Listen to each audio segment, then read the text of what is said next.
우리나라 속담 가운데에 이런 속담이 있습니다. 콩 심은데 콩나고 팥 심은데 팥난다라고 하는 그런 속담이 있습니다. 우리가 무엇인가 원하는 열매들이 있습니다. 그렇다면 그 원하는 열매를 얻기 위해서는 그 씨앗을 올바로 뿌려야 되는 것이죠. 포도를 먹고 싶은데, 포도를 수확하고 싶은데 가시나무를 심는다고 한다면 그것은 어리석은 일이 될 것입니다.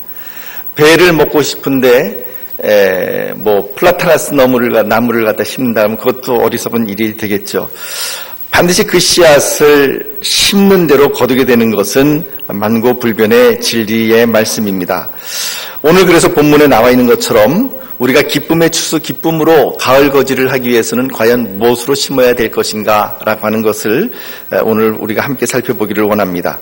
우선 시편 126편을 보면 1절에서 4절 말씀은 우리가 알고 있는 상황하고는 조금 좀 다른 상황이 펼쳐집니다. 1절에서 4절 말씀 우리 같이 읽어봅시다. 시작. 여호와께서 시온의 포로를 돌려보내실 때에 우리는 꿈꾸는 것 같았도다. 그때에 우리 입에는 웃음이 가득하고 우리 혀에는 찬양이 찼었도다. 그때에 문나라 가운데에서 말하기를 여호와께서 그들을 위하여 큰일을 행하셨다 하였도다. 여호와께서 우리를 위하여 큰일을 행하셨으니 우리는 기쁘도다. 여호와여 우리의 포로를 남방 친애들 같이 돌려보내소서. 아멘. 지금 1절에서 4절 말씀을 보면 어떤 상황인가요? 이게 추수감사의 상황인가요? 그게 아닙니다. 지금 이 1절에서 4절은 추수감사의 상황이 아니라 바벨론의 포로로 끌려갔던 이스라엘 백성들이 고향 땅으로 귀향을 하면서 이렇게 지금 노래를 부르고 있는 것입니다. 그들은 마치 꿈꾸는 것처럼 그 기쁨이 너무나도 커서 이게 꿈인지 생신지 모를 정도로 그래서 꿈꾸는 것 같이 그렇게 하나님 앞에 나아갑니다. 2절 말씀 보면 그들의 입에는 웃음이 가득합니다. 그리고 그 혀에는 찬양이 가득 찼습니다.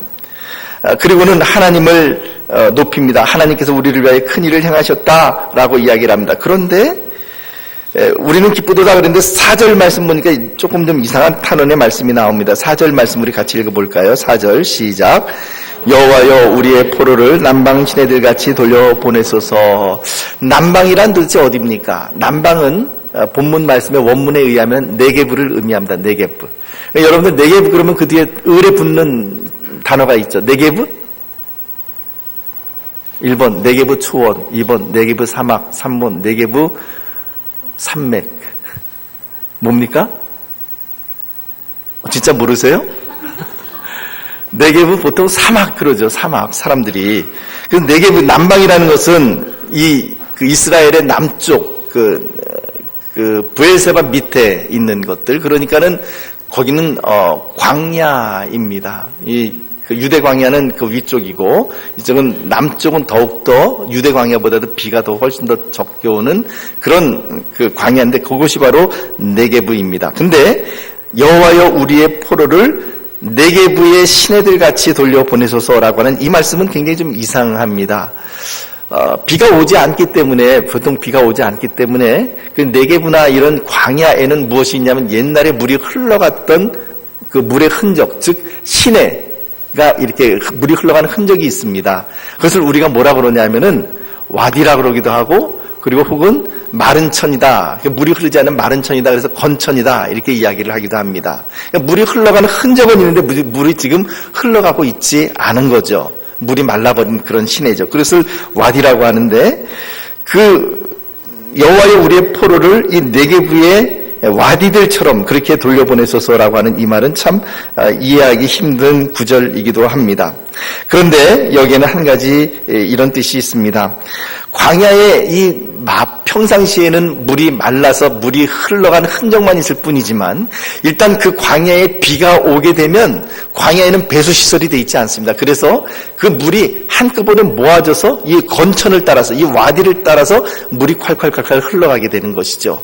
그런 모습을 오늘 본문 말씀이 우리들에게 보여주고 있는 것입니다. 표준 세번역은 그래서 이 구절을 이렇게 번역하기도 합니다. 주님, 네게브의 시내들에 다시 물이 흐르듯이 포로로 사로잡힌 우리가 다시 한번 번영하게 해주십시오라고 그렇게 그 번역을 해놓고 있습니다. 여러분, 광야에 비가 오는 것은 흔치 않지만 그러나 일단 비만 쏟아지면 그 시내에 물이 가득 차고 넘쳐서 엄청난 힘을 가지고 물이 흘러가게 되는 것이죠. 그런 광야에 비가 오는 것이 흔치 않지만 일단 비가 오면 와디에 엄청난 물이 시내를 이루어서 흘러가는 것처럼 그와 같이 하나님의 은혜가 우리 가운데 임하게 하시고 이제 다시 이스라엘의 그 포로들을 다시 한번 건천에 물이 흐르듯이 하나님의 은혜가 회복되어서 그와 같이 힘있게 흘러가듯이 우리를 돌려보내소서라고 하는 것이 바로 4절의 말씀인 것이죠. 축복합니다. 오늘 저는 저와 여러분들의 가정과 삶과 자녀들에게 이처럼 하나님의 회복의 은혜와 찬양의 은혜가 있게 되시기를 축복합니다. 이전에 마른 시내와 같이 마른 땅 그리고 물이 흘러간 은혜의 흔적은 있는데 지금 물이 흘러가고 있지 않은 은혜가 흘러가고 있지 않은 그 모든 심령들 가운데에 하나님의 은혜의 강물이 흘러가기를 예수님의 이름으로 축복합니다. 이런 놀라운 귀한의 찬양과 하나님을 높이는 찬양 이후에 등장하는 구절이 본문 5절에서 6절 말씀입니다. 5절에서 6절 말씀 함께 읽어봅시다. 시작. 눈물을 흘리며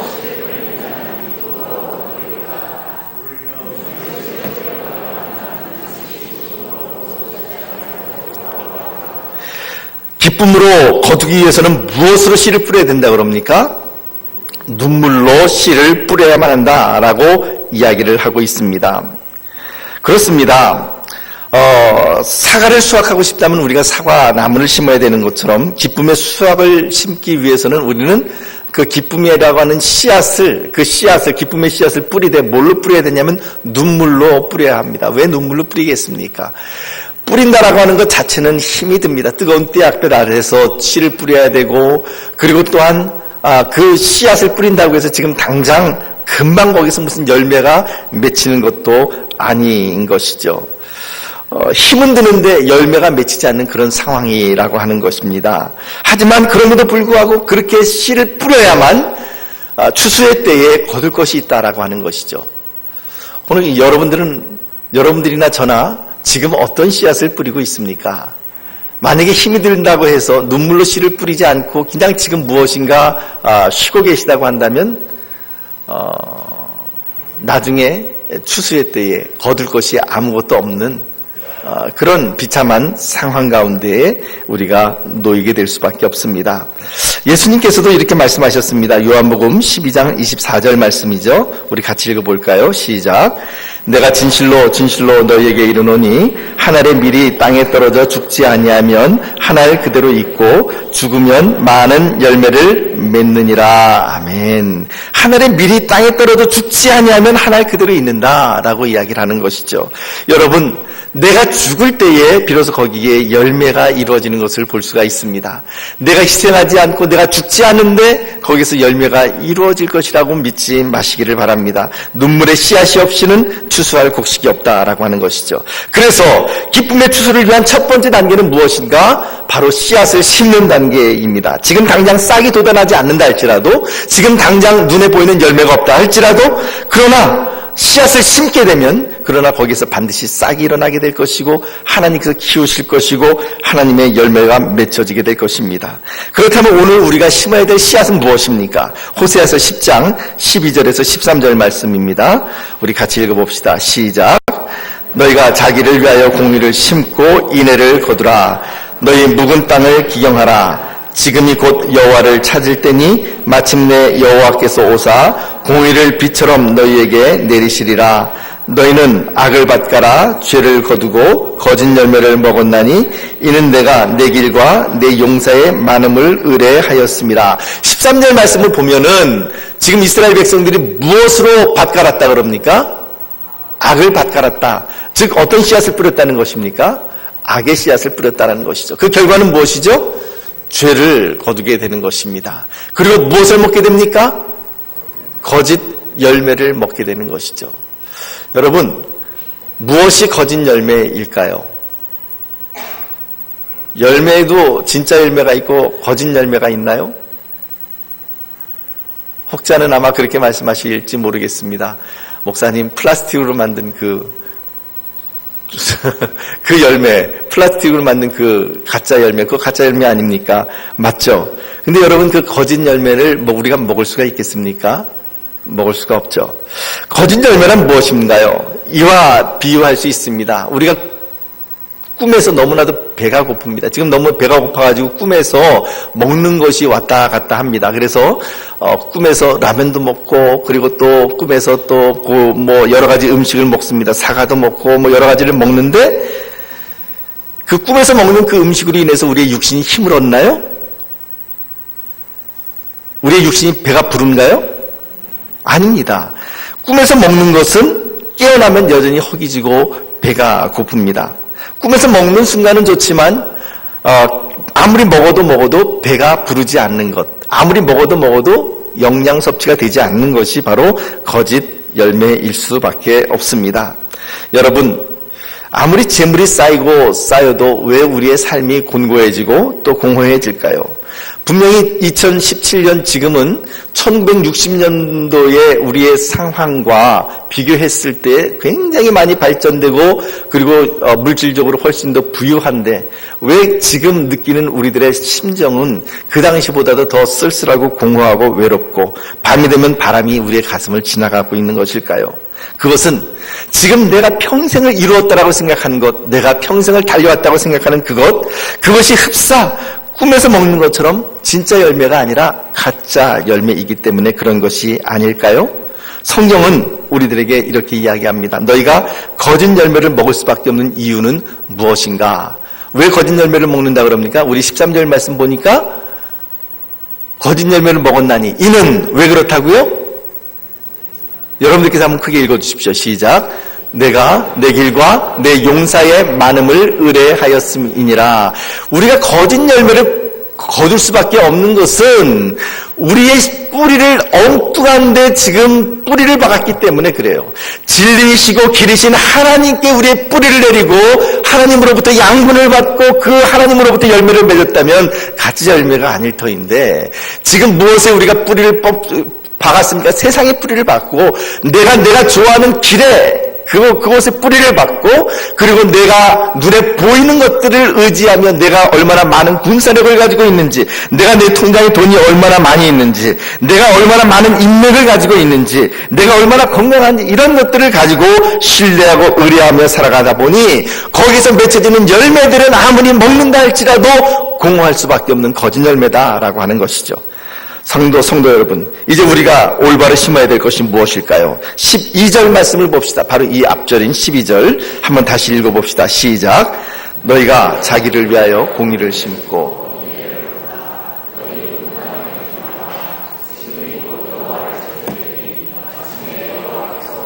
공의를 비처럼 너희에게 내리시리라. 너희가 공의를 심어야 된다고. 뭘 심어야 된다고요? 공의를 심게 되면 어떤 열매를 거둔다고요?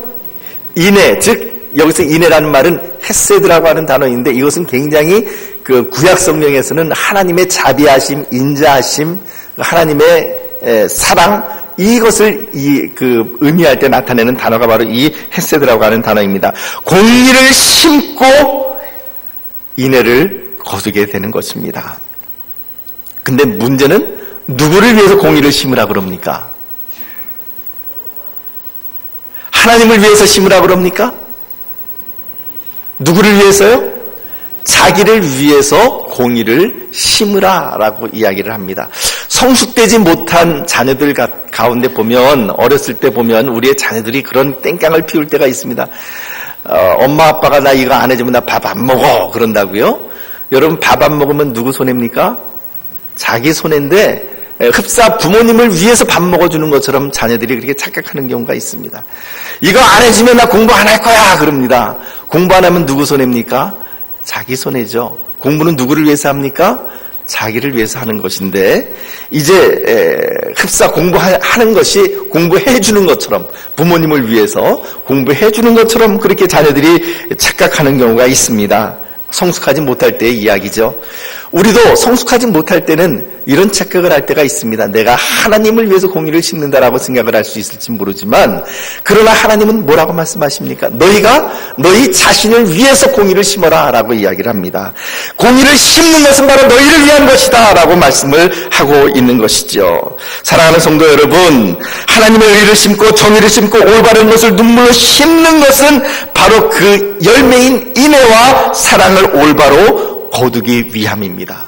오늘 우리가 이 공의를 심어야 되는데, 이 공의를 그냥, 공의라고 하는 씨앗을 그냥 아무렇게나 막 던지는 것이 아닙니다. 어떻게 심으라고 그럽니까? 세 번째 줄 보니까, 어떻게 하라고? 너희 묵은 땅을 기경하라 라고 이야기를 합니다. 묵은 땅이라고 하는 말은 니르라고 하는 단어고, 기경한다, 땅을 뒤집어 엎는다는 말도 니르입니다. 똑같은 단어입니다. 그래서 하나가 명사로 쓰일 땐 묵은 땅이고 동사로 쓰이면 그것을 기경하는 것이죠. 그래서 히브리어 성경은 니르두, 너희가 기경해라, 라헴, 너희를 위해서 무엇을 기경하냐면 니르, 너희의 묵은 땅을 기경하라 라고 이야기를 합니다. 그래서 여기서도 보면은 중요한 것은 그냥 니르가 아니라 니르드 라헴, 누구를 위해서요? 너희를 위해서 기경하라 라고 하는 말씀이 사실 한 구절이 더 들어가 있습니다. 너희는 너희를 위하여 공의를 심고 인애를 거둘 뿐이 아니라 너희 자신을 위해서 묵은 땅을 기경하라 라고 하는 것입니다. 사랑하는 성도 여러분, 묵은 땅의 특징이 뭘까요? 묵은 땅의 특징은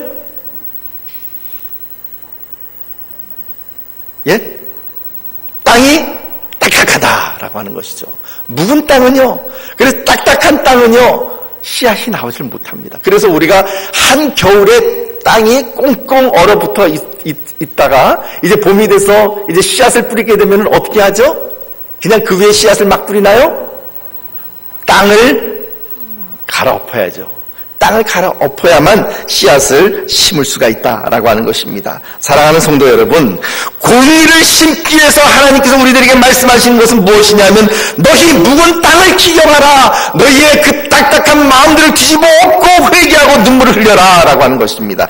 지금이 곧 여호와를 찾을 때다라고 이야기를 합니다. 지금입니다. 지금, 내일이 아니라 지금이 곧 여호와를 찾을 때니 마침내 너희가 너희 묵은 땅을 기경하고 공의를 심는다고 한다면 자라게 하시는 분은 하나님이 하실 것이고 공의를 비처럼 너희에게 내리실 것이다 라고 말씀을 하시는 것이죠. 사랑하는 성도 여러분, 지금이야말로 우리의 묵은 마음의 밭을 갈아엎어야 할 때입니다. 딱딱한 마음을 부드럽게 해야 될 때이고 회개해야 하고 눈물을 흘려야만 할 때입니다. 지금 기경하고 심을 때에, 기쁨의 추수 때에 우리는 반드시 기쁨으로 거두게 될 것입니다. 자, 우리 그 기쁨의 추수를 위해서 첫 번째 해야 될 일이 뭐라고요? 씨앗을 심어야 한다. 근데 씨앗을 심기 위해서 어떻게 해야 된다고요? 묵은 땅을 기경해야 된다라고 하는 것을 말씀을 드렸습니다. 이제 두 번째로, 우리가 믿음의 씨앗을 심었다면 그 다음에 중요한 것은 뭐좀 기대해야 되고 하나님께서 자라게 하시는 것을 소망해야 된다는 것이죠. 한번 야고보서 5장 7절에서 8절 말씀을 읽을 때에 그냥 읽지 마시고 여기서 자주 등장하는, 가장 많이 등장하는 구절이 무엇인지 핵심 그 구절들을 여러분들께서 한번 찾아보시기를 바랍니다. 함께 읽어봅니다. 야고보서 5장 7절에서 8절 시작. 그러므로 형제들아,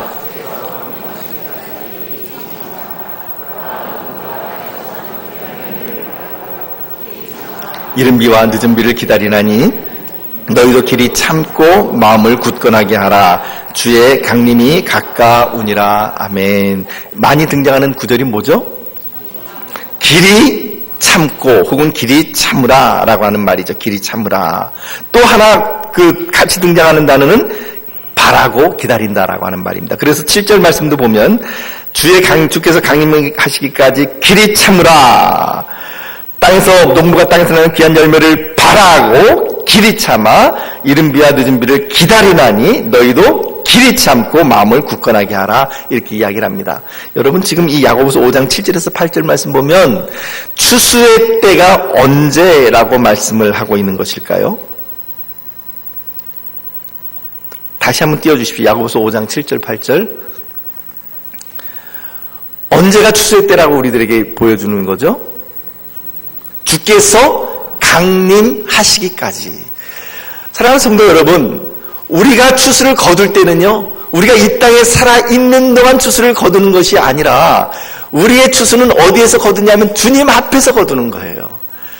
세상 사람들은 인생의 승부가 이 땅에서 난다고 생각을 합니다. 그래서 30대에는 무엇인가 방향을 잡아야만 하고 40대에 열심히 일하고 50대에 추수해서 이제 50대쯤 되면은 무엇인가 자수성가를 하지 않으면 무엇인가 우리가 이룰 수가 없다라고 이렇게 이야기를 합니다. 그래서 사람들은 이 땅에서 승부를 보려고 아둥바둥합니다. 그런데 여러분, 그리스도인들은 누굴까요? 그리스도인들은 이 땅에서 승부를 바라는 사람들이 아닙니다. 우리의 승부는 어디에서 난다고요? 주님 앞에서. 주께서 재림하실 때 그때가 바로 우리의 승부처이고, 우리가 이 땅에서 목숨을 다하고 주님 앞에 올라갔을 때 그때가 바로 우리의 승부처가 되는 거예요. 그래서 우리의 승부는 이 땅에서 나지 않습니다. 우리의 승부는 죽음 이후에 나게 되는 거죠. 그래서 어떻게 해야 될까요? 지금 그러기 위해서는 주께서 재림하시기까지 이 땅에서 우리가 살아가는 동안 길이 참아야만 하는 것입니다. 귀한 열매를 바라고 길이 참아야 하고 마음을 굳건하게 해야만 합니다. 주의 강림이 가까우니라, 이 말씀을 기억하십시오. 사랑하는 성도 여러분, 기억하시고 또 기억하십시오. 장례식장에서도 기억하시고 결혼식장에서도 기억하십시오. 우리는 하나님 앞에 서야 될 사람들이라고 하는 사실을 기억하시고, 그때의 우리의 성적표, 그때 내가 주님 앞에 뭔가를 내가 내놔야 될 때 내 인생에서 이 땅에서의 모든 열매와 삶을 책임지는 그러한 때가 곧 주님 앞에 우리는 펼쳐지게 될 것입니다. 사단은 기회만 있으면 추수 때가 오기 전에 우리를 포기하게 만들려고 합니다. 그러나 우리가 하나님 안에서 씨앗을 뿌렸다면, 우리의 뿌리를 주님 안에 두었다고 한다면, 눈물로 씨앗을 심었다고 한다면 분명히 거기에서는 하나님께서 우리에게 허락하시는 열매가 있습니다. 세상의 열매, 자연의 법칙, 그리고 영적인 법칙이 무엇이냐면 갈라디아서 6장 7절에서 10절 말씀 우리에게 이렇게 이야기합니다. 우리 같이 읽어봅시다. 시작. 스스로 속이지 말라. 하나님은 업신여김을 받지 아니하시나니 사람이 무엇으로 심든지 그대로 거두리라. 이 말씀이 무슨 말입니까? 스스로 속이지 말라. 스스로 속지 말라는 거예요. 스스로 속지 말라. 네 자신이 지금 아무것도 안 하고, 예를 들면 일하지 않고 먹고 마시고 그리고 쾌락을 즐기면서 그렇게 하고 난 다음에 무엇인가 추수할 것이 있을 것이라고 생각하지 말라는 것이죠. 그것은 스스로 속는 것입니다. 다 잘 될 거야. 지금 심지 않으면 무엇이 다 잘 된다는 것입니까? 지금 심지 않고 무슨 추수를 할 것이 있다고 생각을 하십니까? 어리석은 사람은 지금 심지도 않고 추수 때가 되면 나도 추수할 것이 있을 거야 라고 이야기를 하는 거죠. 그런 사람들은 뭐라고요? 스스로 속는 사람입니다. 스스로 속이지 말라. 하나님은 업신여김을 받지 아니하시나니, 우리가 하나님을 경외한다면, 우리가 하나님을 올바로 이해한다면 무엇입니까? 사람이 무엇으로 심든지 그대로 거두리라. 다시 한번 이야기합시다. 우리 속담대로 콩 심은 데 콩 나고 팥 심은 데 팥 납니다. 축복을 심으면 무슨 열매가 날까요? 축복의 열매가 나죠. 저주를 심으면 무슨 열매가 날까요? 저주의 열매가 납니다. 저주를 심고서 축복을 바란다면 스스로 속는 것일 것이고 하나님을 업신여기는 것이 될 것입니다. 사랑하는 성도 여러분, 어떤 씨앗으로 열매를 뿌리고 계십니까? 스스로 속지 마십시오. 오늘 여러분들이 뿌리는 그 씨앗대로 거두게 될 것입니다. 8절 말씀 봅시다. 8절 말씀 시작. 자기의 육체를 위하여 심는 자는 육체로부터 썩어질 것을 거두고 성령을 위하여 심는 자는 성령으로부터 영생을 거두리라. 썩을 것을 심으면 무엇을 거둔다고요? 썩는 것을. 성령을 위하여 심는다면 성령으로부터 영생을 얻게 된다. 9절. 우리가 선을 행하되 낙심하지 말지니 포기하지 아니하면 때가 이름에 거두리라. 포기하지 않으면 때가 이름에 거두리라. 10절 말씀 같이 읽어봅시다. 시작. 그러므로 우리는 기회 있는 대로 모든 이에게 착한 일을 하되 더욱 믿음의 가정들에게 할지니라. 자, 그러면 지금 여기서 10절 말씀이 일종의 결론같이 나타나는데요. 우리가 심어야 될 것이 무엇인가? 우리가 때가 이르면 거둘 것이라고 이야기를 하는데 선을 행하되 낙심하지 말지니, 도대체 이 말이 무슨 말인가? 바로 10절에 있는 것이죠. 착한 착한 일을 하되 모든 이에게 착한 일을 하되 더욱 믿음의 가정들에게 할지니라. 이 말씀이 바로 오늘 우리가 심어야 될 씨앗들이라고 하는 것을 우리들에게 보여줍니다. 자, 이 갈라디아서 말씀은 우리들에게 분명히 자연 법칙에 대해 이야기합니다. 분명히 심는 대로 거두게 될 것이다라고 이야기합니다. 그리스도인은 그래서 오늘 추수하는 자들이 아니라 심는 자들입니다. 따라서 해볼까요? 그리스도인은 심는 자들이다. 다시 한번 더 해볼게요. 나는 무엇을 심는가? 무엇을 심는가에 있어서는 소리가 이렇게 작아지시네요. 자신감을 가지고 성령을 심으시기를 축복합니다. 그런데 이렇게 심는 대로 거둔다는 것이 자연의 법칙의 영적인 법칙이지만 구원의 문제에 있어서만큼은 이대로 되지가 않는다는 거예요. 구원의 문제에 있어서만큼은 우리가 아무리 선한 열매를 맺으려고 한다 할지라도 구원을 우리가 얻을 수가 없습니다. 말씀드린 것처럼 구원은 우리에게서 나오는 것이 아니라 하나님의 선물이요 하나님의 축복이기 때문에 그렇습니다. 하나님으로부터 나오는 것이 구원의 열매예요. 그래서 우리가 아무리 구원을 얻기 위해서 심는다 할지라도 결과는 썩어질 것을 얻을 수밖에 없는 것이 자연의 법칙이지만, 그러나 하나님께서는 이 자연의 법칙을 끼워넣는 놀라운 약속을 우리들에게 해주셨습니다. 부활장이라고 이야기하는 고린도전서 15장 42절에서 44절 말씀입니다. 우리 같이 한번 읽어봅시다. 시작. 죽은 자의 부활도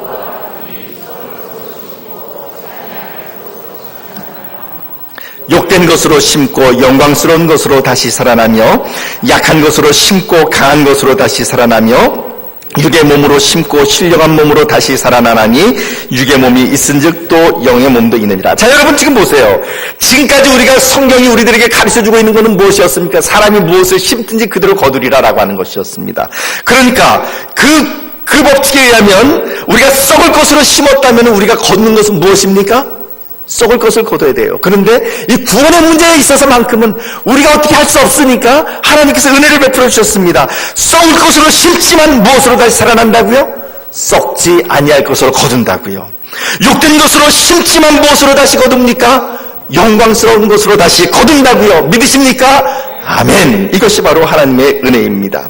약한 것으로 심지만 강한 것으로 다시 살아나고, 육의 몸으로 심지만 신령한 몸으로 다시 살아나는 것, 이것이 하나님의 놀라운 기적이요 구원의 역사인 것입니다. 그냥 저절로 일어난 일일까요? 그렇지 않습니다. 이것이 썩을 것을 심지만 썩지 아니할 것으로 다시 살아나고 다시 추수하기 위해서는 이미 예수님께서 우리를 위해 하신 일이 있습니다. 무엇을 하셨습니까? 십자가 위에서 우리를 위해 피를 흘려주셨습니다. 십자가 위에서 우리를 구원해 주셨습니다. 사랑하는 성도 여러분, 그리하여 이제 예수 그리스도의 그 십자가의 공로를 힘입어서 이제 우리는 욕된 것으로 심지만 영광스러운 것으로 다시 거둡니다.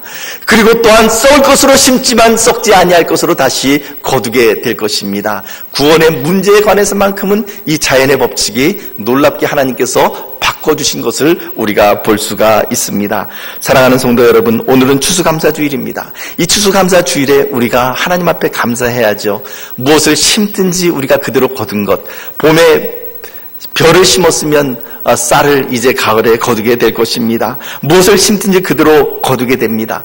영적인 부분에 있어서도 마찬가지입니다. 오늘 여러분들이 축복을 심었다면 그 축복의 열매를 반드시 거두게 될 것입니다.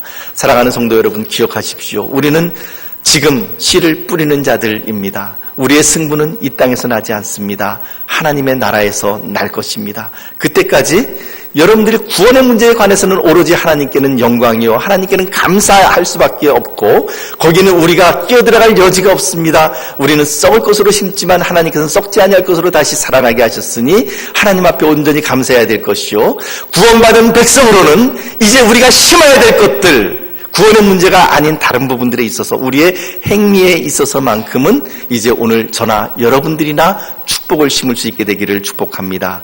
전도를 심을 수 있게 되기를 바라고요, 영혼 구원의 열매를 맺게 되기를 바랍니다. 사랑하는 성도 여러분, 그런즉 오늘 우리는 감사의 씨앗을 심읍시다. 기쁨의 씨앗을 심읍시다. 눈물로 그 씨앗을 뿌립시다. 그러기 위해서는 어떻게 해야 될까요? 오늘 우리의 딱딱해진 마음밭, 딱딱해진 기경, 그 묵은 땅 니르, 그것을 기경하는 저와 여러분들이 되시기를 예수님의 이름으로 축복합니다. 기도하겠습니다.